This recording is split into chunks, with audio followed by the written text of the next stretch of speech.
السلام علیکم۔ پہلے وقتوں میں کسی کو کوئی بھی حاجت درپیش ہوتی یا کوئی مشکل ہوتی تو وہ حاجت مند کوئی کام کرنے سے پہلے مشورہ لینے کے لیے کسی بزرگ کے پاس ضرور جاتا تھا۔ اسی طرح ایک غریب اپنی غربت کی شکایت لے کر حضرت شیخ سعدی کے پاس گیا اور کہنے لگا کہ میرے بچے زیادہ ہیں اور میری آمدنی کا کوئی ذریعہ نہیں ہے۔ اب مجھ میں فاقے کی ہمت نہیں رہی۔ کئی مرتبہ خیال کرتا ہوں کہ یہاں سے کہیں اور چلا جاؤں، مگر یہاں سے چلا گیا تو میرے بعد یہ لوگ مجھ پر طعنہ زنی کریں گے کہ اپنی اولاد کے متعلق یہ کتنا بے مروت نکلا کہ اپنی سہولت اور آرام کے لیے اپنے بیوی بچوں کو تنگ دستی میں چھوڑ کر چلا گیا۔ آپ ہی کوئی مشورہ دیں، آپ تو علم حساب کے ماہر ہیں، مجھے کسی بادشاہ کی نوکری میں دے دیں، آپ کا احسان ہوگا۔ حضرت شیخ زیدی نے اس سے کہا کہ بادشاہ کی نوکری کے دو رخ ہوتے ہیں، اول رزق کی امید اور دوم جان کا خطرہ۔ عقل مندوں کی رائے کے مطابق رزق کی امید پر جان کو خطرے میں نہ ڈالو۔ اس شخص نے کہا، اے شیخ، یہ میرے سوال کا جواب نہیں، آپ کو میرے دکھوں کا اندازہ نہیں۔ جب میں خیانت نہیں کروں گا تو بادشاہ کیوں مجھ پر غصہ ہوگا؟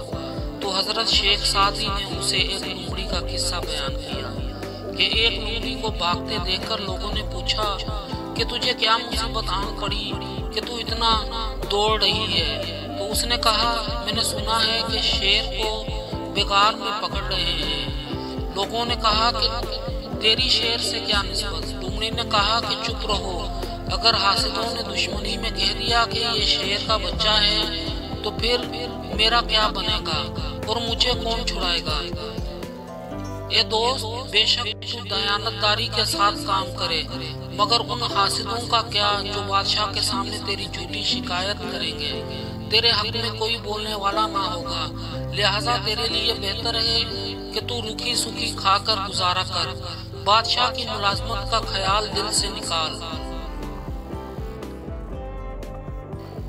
شیخ سعدی کی باتیں سن کر وہ شخص غصے میں آ گیا، چنانچہ شیخ سعدی نے اس کو بادشاہ کی نوکری میں دے دیا۔ وہ غریب کچھ عرصے میں اپنی محنت اور قابلیت کی بدولت ترقی کرتا ہوا ایک بڑا افسر بن گیا، اور پھر ایک وقت ایسا آیا کہ وہ بادشاہ کے خاص مقرب بندوں میں شامل ہو گیا۔ پھر کچھ عرصے بعد شیخ سعدی کچھ دوستوں کے ہمراہ حج کے لیے چلے گئے۔ جب حج کی سعادت سے واپس لوٹے تو وہی شخص پھر پھٹے پرانے کپڑوں میں تھا۔ اس کی یہ حالت دیکھی تو شیخ نے حیرت کا اظہار کیا اور پوچھا کہ تیرے ساتھ یہ کیا ہوا ہے؟ تو اس نے کہا کہ آپ کا کہا سچ ثابت ہوا، میرے حاسدوں نے مجھ پر خیانت کا الزام لگایا اور بادشاہ نے صحیح معنوں میں تفتیش نہیں کروائی۔ میرے تمام رفقا اور دیرانہ ساتھی سب سچ بولنے سے ڈرتے تھے، لہٰذا خاموش رہے، تمام پرانے تعلقات کو نظر انداز کر دیا۔ لوگ بڑے آدمی کی تعریف کے لیے سینے پر ہاتھ باندھتے ہیں، اگر زمانہ اس بڑے آدمی کو گرا دے تو یہی لوگ اسے پاؤں تلے روند ڈالتے ہیں۔